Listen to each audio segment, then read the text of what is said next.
بسم اللہ الرحمن الرحیم۔ السلام علیکم۔ یہ national audio library for the blind کی آواز ہے۔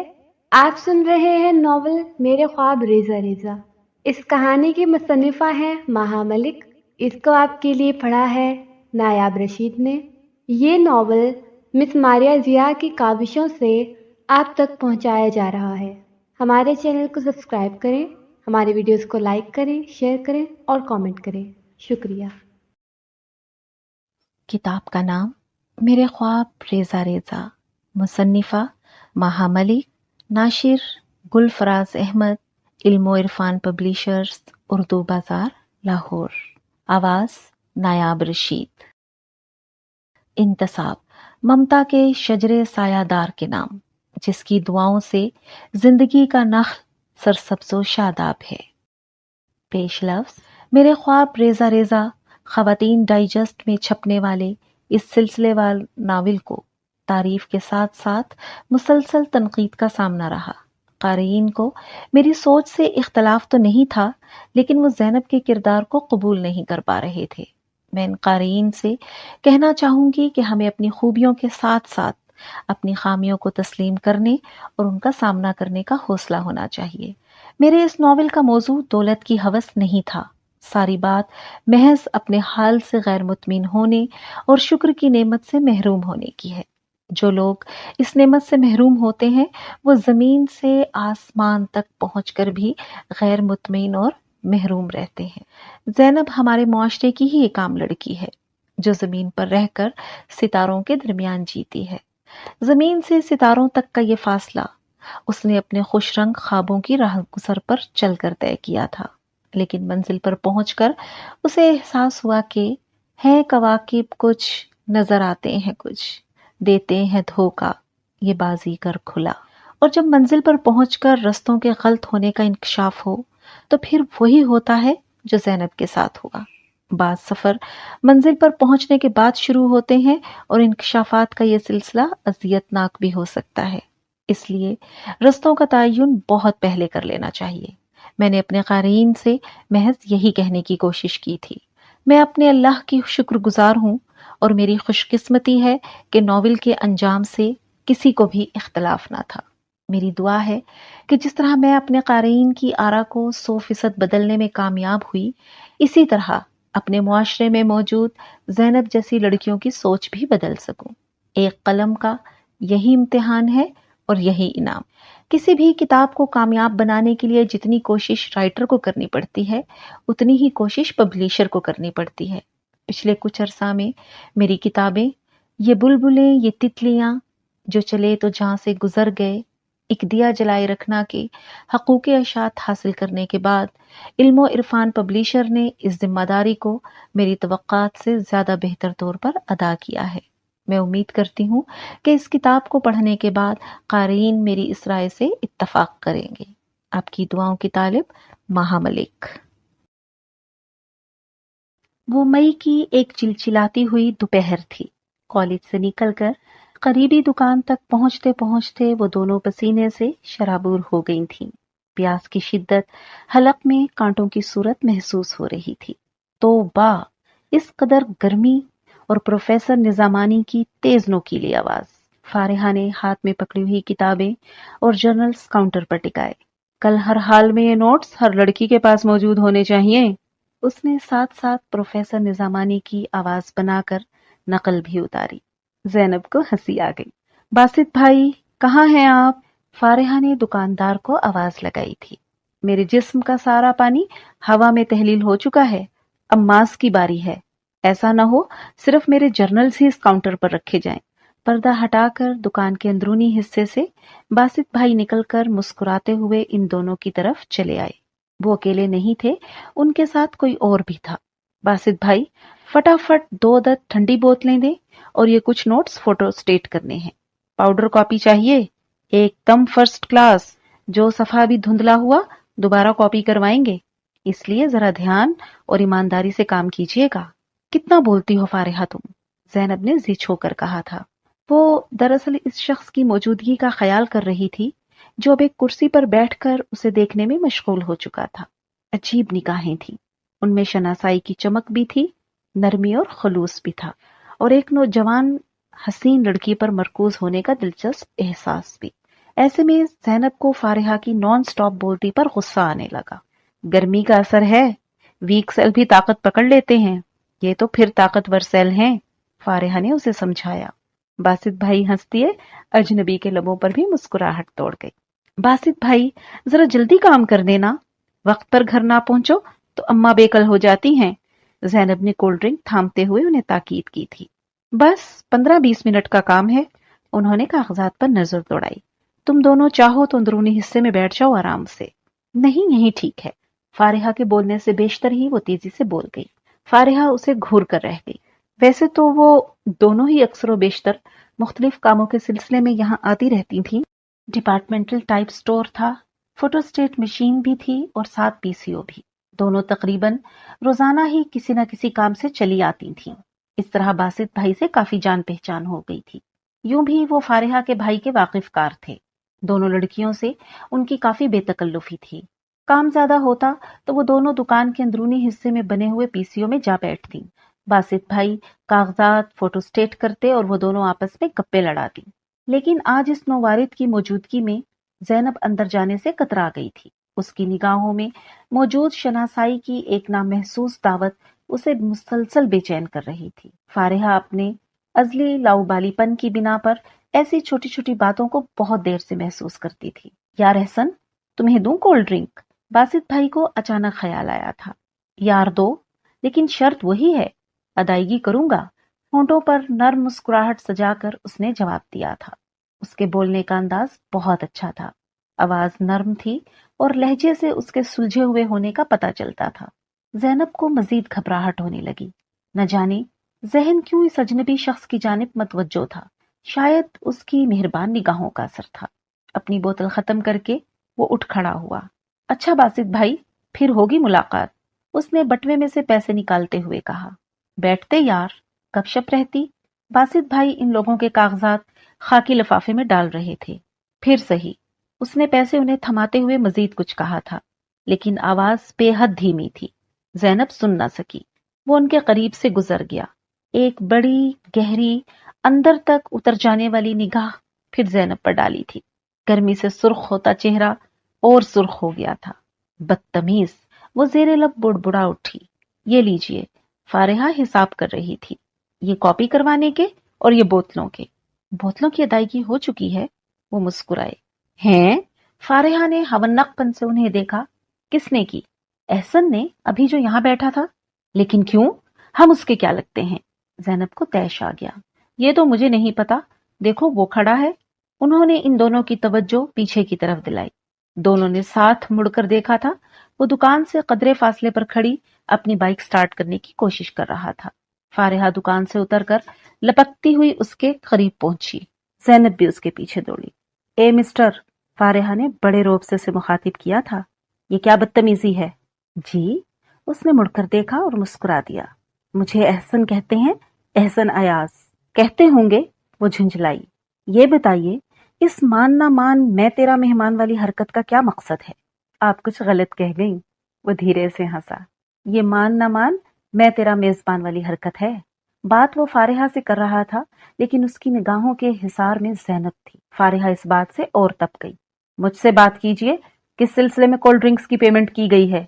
आप ही से बात कर रहा हूँ मोहतरमा। वो मुस्कुरा दिया। हो जाते हैं कुछ ऐसे सिलसिले भी ज़ैनब शाह।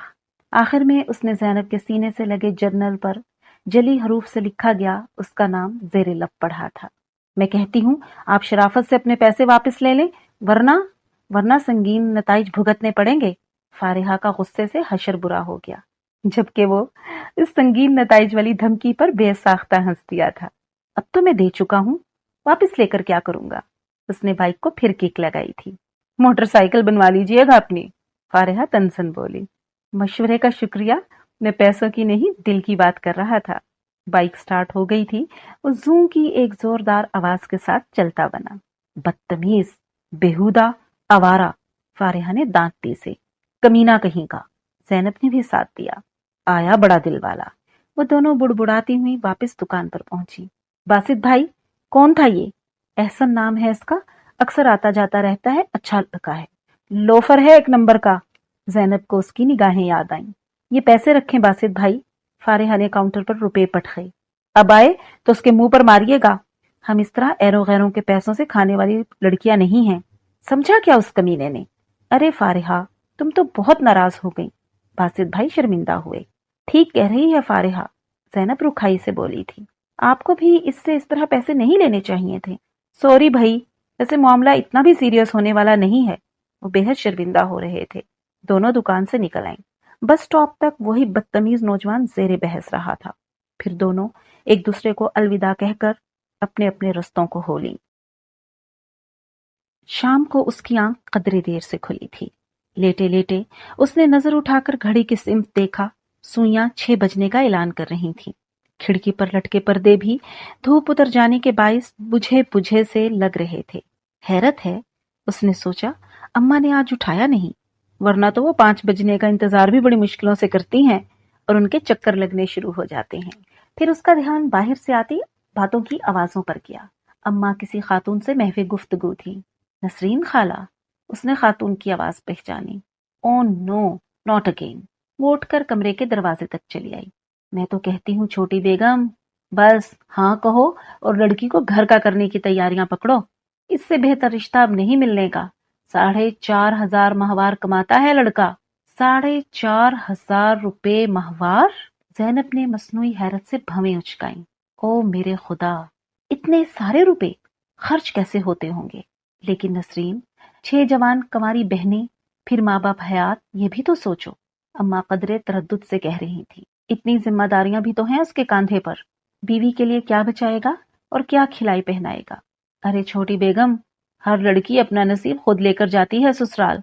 नसरीन खाला ने पानदान का ढकना करके कत्थे में डूबी छंगली बालों से साफ की। अपनी जैनब के जाते ही हरियाली होगी वहां, देखना तो सही। हाँ नसरीन खाला, सच कहती हो। जैनब हंसती हुई सहन में चली आई। ऐसी ही तो सब्ज कदम हूं मैं। क्यों अम्मा, तुम बंद करो अपनी बकवास। अम्मा को उसकी बात पर गुस्सा आ गया। और कितनी मर्तबा मना किया है मैंने तुम्हें, अपने से बड़ी बातों में टांगे मत अड़ाया करो। लीजिए अम्मा, ये भी अजब कही। वो सुस्ती से मूढ़े पर बैठते हुए बोली, मेरी बातें हो रही हैं और मेरी उम्र से भी बड़ी हो गई। अब रिश्ते कम से कम नसरीन खाला की उम्र में तो आने से रहे। क्यों नसरीन खाला? अरे बेटी, खुदा उम्र दराज करे तुम्हारी, तुम्हें हर खुशी दिखाए, ऐसे ही हंसता मुस्कुराता रखे। नसरीन खाला ने अपना एवरग्रीन राग अलापना शुरू किया। लेकिन खाला, रिश्ते तो आप ऐसे लाती हैं कि आपकी तमाम दुआओं की असकुत नफी होती है। अरे जब मुझे खाने को ही नहीं मिलेगा तो मेरी उम्र कैसे दराज होगी? पहनना ओढ़ना ढंग का नहीं होगा तो हर खुशी कैसे देख पाऊंगी? होंठों को दाएं बाएं खींचकर टेप लगा लूं तभी हर वक्त मुस्कुराती नजर आ सकती हूँ, वरना हालात तो ऐसे नहीं कि होंठ खुद ब खुद फैलें। अम्मा उसकी बकवास पर चलकर बावर्ची खाने की सिमत चल दी। मैं जरा शाम की हांडी का करूं नसरीन, तुम ही सुनो इसकी ये लंतरानियां। मैं तो कहती हूँ बेटी, सोच समझ कर देना जवाब। नसरीन खाला संजीदा हुई। अच्छे रिश्ते बार बार दस्तक नहीं देते हैं। लड़का पढ़ा लिखा है, अच्छी शक्लो सूरत का है, अच्छे किरदार का है, और भला क्या चाहिए? और भी एक बहुत जरूरी चीज होती है, उसे पैसा कहते हैं खाला। उसे लड़के की पढ़ाइयों और शक्लो सूरत का खुमार चंद रोजा होता है। फिर औरत देखती है अपना सुकून और आराम, उसे तलब होती है आसाशात की, अच्छे कपड़े, जेवर, गहना, खूबसूरत घर। इन सब चीजों की ख्वाहिश इस तरह दिलो दिमाग पर हमला करती है कि फिर तमाम उम्र रोते सिसकते अपनी ख्वाहिशात का मातम करते गुजर जाती है। शोहर घर आता है तो निगाह उसकी शक्ल पर पड़ती ही नहीं, सीधी जाकर जेब टटोलती है। सच कहती हो बेटी। नसरीन खाला ठंडी सांस भरकर खड़ी हुई। ये हमारा ही दौर था जब औरत शोहर की एक मीठी निगाह की खातिर सारी उम्र कांटों पर गुजार देती थी और उफना कहती थी। ये जमाना और है, प्यार का नहीं पैसे का दौर है। वो इत्मीनान से बैठी अपने नाखूनों का जायजा लेती रही। अच्छा छोटी बेगम, चलती हूँ। नसरीन खाला बावर्ची खाने के दरवाजे पर जाकर खड़ी हुई। फिर कहो उन्हें इनकार? जैनब बेटी तो। हाँ नसरीन, अम्मा ने आहिस्ता से कहा था। कह दो इनकार, कोई और अच्छा रिश्ता हो तो बताना। जी छोटी बेगम, जरूर। नसरीन खाला के जाने के बाद उसने उठकर दरवाजे की कुंडी लगाई और बावर्ची खाने के दरवाजे के पास मूढ़ा लाकर बैठ गई। अम्मा का मूड सख्त ऑफ था। और बड़ी खामोशी से खाना पकाने में मसरूफ थीं। अम्मा, उसने बिलाखिर उन्हें पुकारा। कहो। उन्होंने बज़ाहिर सारा ध्यान हांडी भूनने पर लगा दिया। आपको पसंद था ये रिश्ता? जो क्वालिटीज खाला बयान कर रही थीं, काबिल कबूल लगता था आपको अपनी अकलौती बेटी के लिए? बस इन्हीं खुशफहमियों ने तो दिमाग खराब किया है तुम्हारा। अम्मा चिढ़कर बोली। बहुत हुस्नहारा समझती हो खुद को, तो गलत क्या है? वो इतराई। कभी मेरे साथ चलकर देखें कॉलेज, लड़कियां आगे पीछे फिरती हैं। मुझे कोई लेडी डियाना से मिलाती है तो कोई सायरा बानो से। बस एक आपको ही कदर नहीं है मेरी। तुम्हें खुद को कदर नहीं है अपनी, जाया कर रही हो खुद को। एक वक्त आएगा ऐसा जब याद करोगी उस वक्त को जब लोग आगे पीछे फिरा करते थे। चंद साल गुजर जाने दो, फिर पछताओगी। कमाल है अम्मा, वो चिढ़ गई। माएं अपनी बेटियों के अच्छे नसीबों की दुआ करती हैं और आप हैं कि बद्दुआएं दे रही हैं। बद्दुआएं नहीं दे रही हूं मेरी बच्ची, समझा रही हूं, पते की बात बता रही हूं तुझे। नसीब में जो कुछ खुदा ने उतारा होता है वो तो मौत की तरह पीछा करता है आदमी का। ऐसा हो ही नहीं सकता कि वो इंसान को ना मिले जो खुदा ने उसकी किस्मत में लिख दिया है। उसके इंतजार में इस तरह उम्र जाया नहीं करनी चाहिए। ये रुपए पैसे की ख्वाहिश कहाँ से समा गई है तेरे मन में? और कोई अच्छाई तेरी निगाह में जचती ही नहीं। अम्मा, अम्मा, वो बिखर गई। मैं वैसी जिंदगी नहीं गुजारना चाहती जैसी आपने गुजारी। बड़ी अच्छी गुजारी है, शुक्र है उस रब का। अम्मा नजरें चुरा गईं। अच्छी? अच्छी? ये अच्छी जिंदगी गुजारी है आपने? मुझसे ये बात कह सकती हैं आप, जिसने शऊर की दुनिया में पहला कदम रखने के साथ ही आपको भाइयों के दर पर सर झुकाए खड़े देखा है। जरा जरा सी चीज के लिए कैसे कैसे जतन करने पड़े थे। मेरी फीस भरनी हो तब भाई के सामने हाजिरी, घर का राशन खत्म हो गया तब शर्मिंदगी, बिजली का बिल ज्यादा आ गया तो जैसे जिस्म में जान ही ना रही हो कि कैसे सामना होगा भाई का। भाई के ताने अलग। ये सब बातें क्यों कर रही हो ज़ैनब? अम्मा दुख से बोली। खुदा हर औरत के सर पर उसके सुहाग का साया सलामत रखे। तुम्हारे अब्बा होते तो। बात ये नहीं अम्मा कि आप शोहर के साये से महरूम हो गई थी। बात असल में ये है कि मेरे अब्बा 2 वक्त की रोटी बड़ी मुश्किलों से कमाने वाले शख्स थे। मेरे और आपके तहफ्फुज के लिए छोड़ने को उनके पास कुछ भी ना था। किसी अमीर और कबीर शख्स की बेवा भी किसी गरीब की सुहागन से ज्यादा मुतमिन और मजबूत होती है। खुदा का कुछ खौफ करो। अम्मा दहल गईं। कैसे बुरे बोल मुंह से निकाल रही हो? खुदा का शुक्र है कि उसने इज्जतें महफूज रखी हैं, अच्छे खानदान में पैदा किया है। ये रुपए पैसे की मुश्किलात कुछ हैसियत नहीं रखती। मेरे लिए रखती हैं अम्मा, वो पुरजोर अंदाज में बोली। मैं माजी में अपने शौक की हर शय को तरसी हूं और अब अपने मुस्तकबिल में जिंदा हूं। मुझे एक खूबसूरत घर चाहिए, एक बेफिक्र जिंदगी की ख्वाहिश है जिसमें मैं अगले वक्त की रोटी के ख्याल से परेशान ना रहूं, अपनी पसंद का कपड़ा खरीद सकूं, भरे बाजार से सर झुकाकर न गुजरूं, बल्कि जो शय पसंद आए खड़े खड़े खरीद लूं। मेरी बच्ची, ये नसीबों की बातें हैं। अम्मा की आंखें पुरनम हो गईं। मैं माँ हूं तेरी, क्या क्या ना सोचती होंगी तेरे लिए। दुनिया की हर नेमत तेरे कदमों में ढेर करने का अरमान मेरे दिल में फांस बनकर अटका रहता है। फिर अम्मा, ये हर ऐरे गैरे के रिश्ते पर इतने इन्हमाक से क्या सोचने लग जाती हैं? मेरी बात सुन ले अम्मा, मैं 1-2 कमरों के घर से उठकर दूसरे 2 कमरों के घर जाने से बेहतर समझती हूँ कि पहले घर में ही सारी जिंदगी गुजार दूं। मयारे जिंदगी 1 इंच भी ऊपर को ना जाए, जिम्मेदारियों का बोझ अलग शानों को झुका दे। क्या फायदा ऐसी शादी का अम्मा? अम्मा ठंडी सांस भर कर रह गईं। लेकिन ज़ैनब, नसीबों से कौन लड़ सकता है? ख्वाहिश तो मेरी भी यही है कि तुझे ऐसा ब्याहूं कि तेरा चेहरा खाजे से खुशियों से दमकता हो। लेकिन मेरी बच्ची, किसी का हाथ पकड़कर तो नहीं ला सकती इस घर में। मैंने कब कहा अम्मा ऐसे करने को? बस मुझे सुकून से इंतजार कर लेने दो। मुझे यकीन है, पूरा यकीन है कि खुदा ने मेरी किस्मत में ये सब कुछ लिख दिया है जो मैं चाहती हूँ। बस थोड़ी देर है। अम्मा हंसी, भोली, किस्मतों का हाल पढ़ने का दावा कर रही है। नहीं, खुदा पर अपने यकीन का इजहार कर रही हूँ, वो इत्मीनान से बोली थी। और क्यों ना यकीन हो मुझे अपने खुदा पर। फिर रात को सहन में बिछे ठंडे सफेद बिस्तर पर आराम से लेटकर उसने सोचा था, मेरी किस्मत में उसने दौलत ना लिखी होती तो क्यों मुझे दौलते हुस्न से आरास्ता करता। सर से पैर के अंगूठे तक एक एक अंग क्यों हीरे की कनी की मानिंद दमकता। अगर जो इस जिस्म ने पुराने पेवनजदा कपड़ों में ही मलबूस रहना था तो। और फारिहा कहती है, ज़ैनब, तुझे देखकर सिर्फ ये सोचती हूँ, हुस्न इस कदर मुकम्मल भी होता है। उस रोज कॉलेज की छुट्टी थी। گھر کے کاموں سے فارغ ہو کر وہ آمنہ کے ہاں جانے کے خیال سے نہانے گھس گئی۔ آمنہ اس کے پڑوس میں رہتی تھی، دبلی پتلی سانولی، لیکن جہاں بھر کا خلوص دل میں سمیٹے۔ وہ لڑکی زینب کی بہت اچھی دوست تھی۔ دونوں کی دوستی بچپن سے چلی آ رہی تھی۔ گھر کے کاموں کی وجہ سے آمنہ اسکول سے آگے پڑھ نہ سکی تھی اور زینب کو اکیلے ہی کالج میں داخلہ لینا پڑ گیا تھا، لیکن اب بھی ذرا سی فرصت ملنے پر وہ آمنہ کے دوڑی چلی آتی تھی۔ گیلے بال دوپٹے سے ڈھانپ کر اماں کو دروازہ بند کرنے کا کہہ کر وہ آمنہ کے ہاں چلی آئی۔ آمنہ کپڑوں کی آخری بالٹی لے کر چھت کے سمت جا رہی تھی۔ اسے دیکھ کر رک گئی۔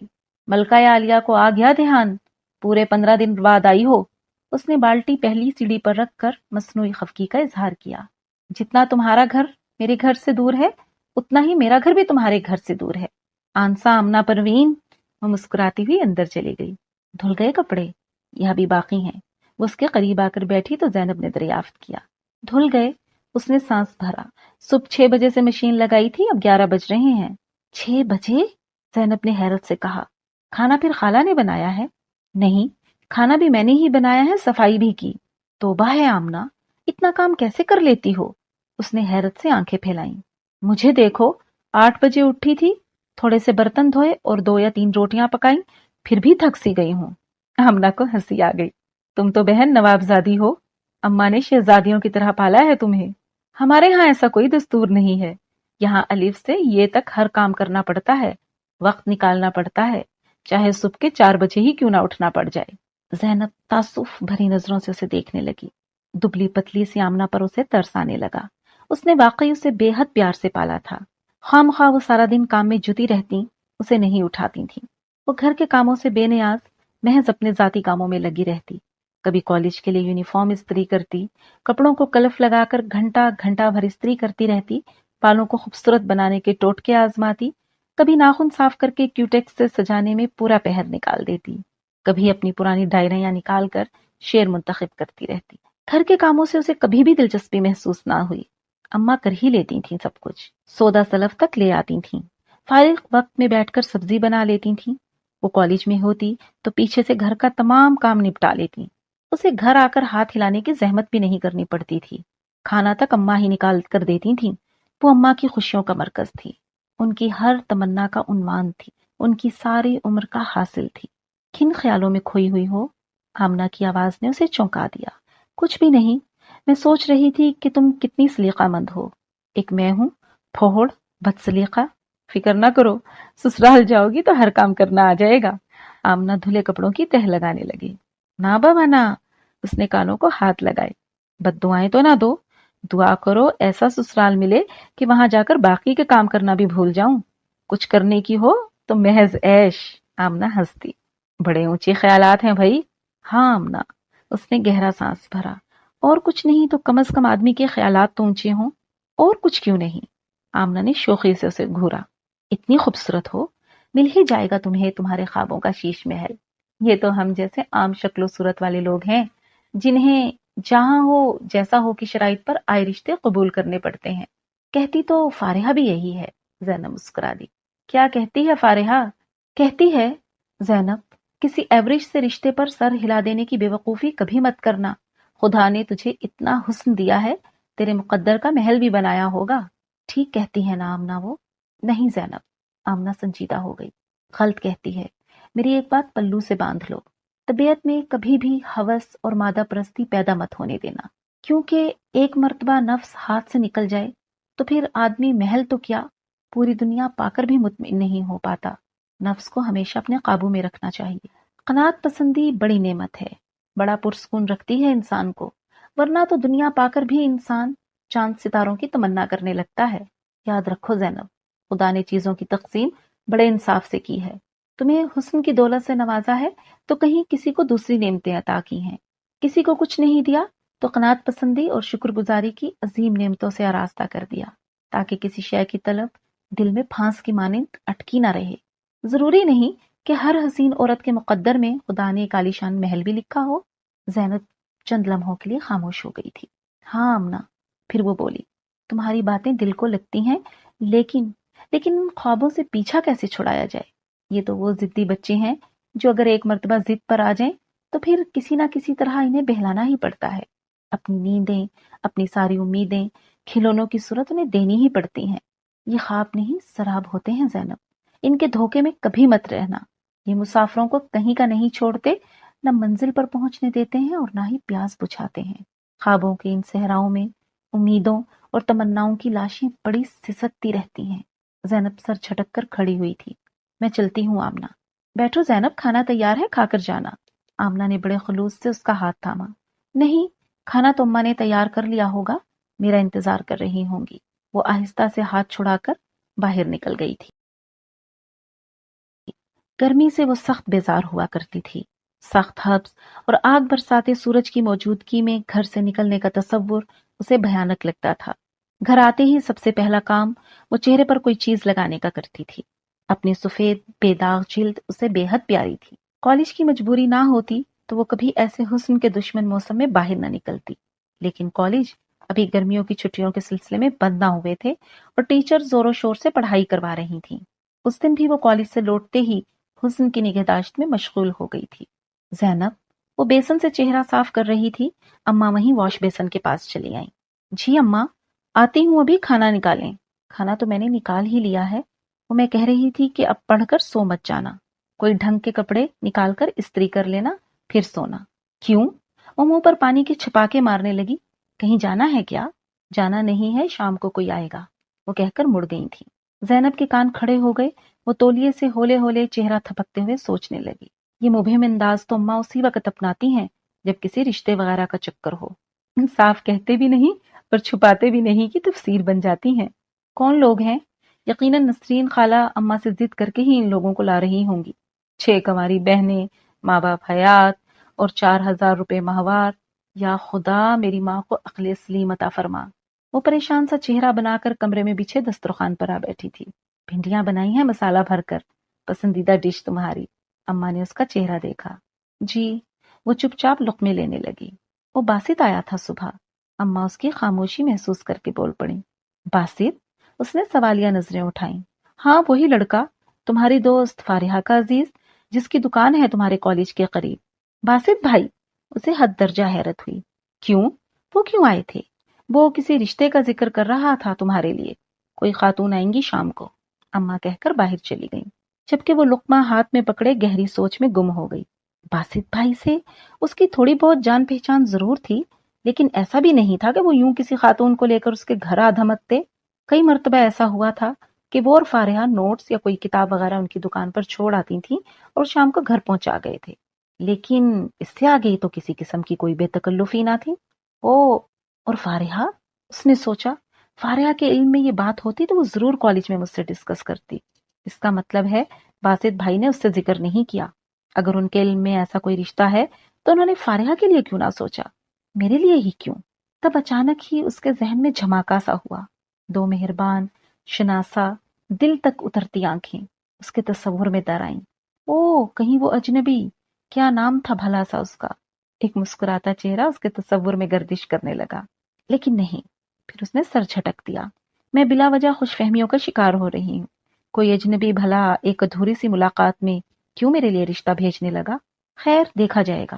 اس کے لیے یہی اطمینان بہت تھا کہ یہ نسرین خالہ کا بتایا ہوا رشتہ نہیں ہے۔ وہ سکون سے کھانا کھانے لگی۔